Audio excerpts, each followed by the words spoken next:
en prenant la parole ici ce matin pour rendre cet hommage au nom de mes frères et sœurs, mon cœur saigne. Il saigne à l'idée que nous ne vivrons plus qu'avec des souvenirs de Baba. Ainsi va la vie. C'est d'ailleurs ainsi que lui vécut avec le souvenir de son père à lui et qu'il passa beaucoup de moments à nous conter. Dédé, Yaïkade, moi et Jo n'avons pas connu grand-père de son vivant. Les autres, oui. Tout au long de notre vie avec Baba, des anecdotes sur les scènes de vie avec grand-père ont été portées à notre connaissance. Malgré la tristesse, nous sommes heureux à l'idée qu'il s'en va enfin retrouver son grand-père. Dans sa jeunesse, Baba et grand-père ont connu de bons moments qu'il nous a narrés. Et une narration que je retiens, c'est une invitation à l'intégrité.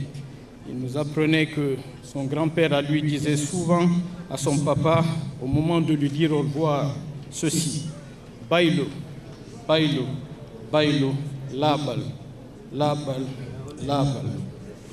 Et depuis que papa m'a offert ce récit, il agit sur ma conscience comme un phare. J'en ai même fait une vidéo de 4 minutes qui continue à inspirer bien des personnes qui me suivent sur les réseaux sociaux. Cher papa, au nom de toutes mes sœurs et de tous mes frères, que nous sommes fiers de vous. Et les témoignages de reconnaissance de vos contemporains sur lesquels vous avez eu un impact constructif de quelque nature que ce soit font légion. Les réseaux sociaux également pilulent de ces témoignages. Et ces derniers nous obligent, nous qui sommes ces enfants, de poursuivre sur la voie tracée par vos soins, nous qui sommes vos enfants.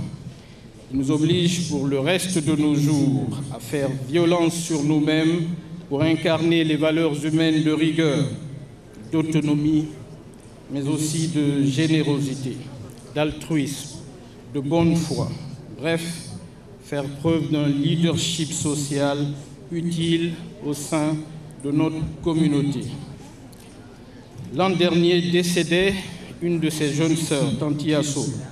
Et quand je suis venu lui faire témoignage de comment les choses se sont passées, papa me donnait un de ses derniers conseils en disant, je cite, « C'est bien, mon fils, félicitations.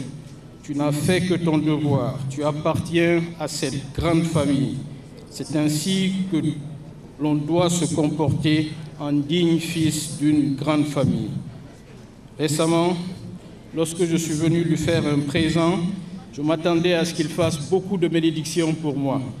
Mais il a eu une seule bénédiction, mais qui est une bénédiction importante parce qu'elle incarne à mes yeux le sens du succès en tant qu'être humain. Il m'a dit, mon fils, que Dieu t'accorde le paradis.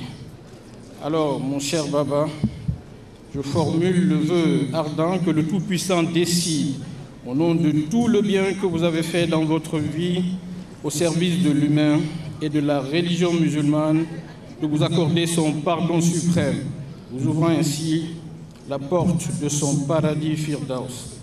Donc c'est sur ces mots donc que se termine cet éloge à Baba, notre Père.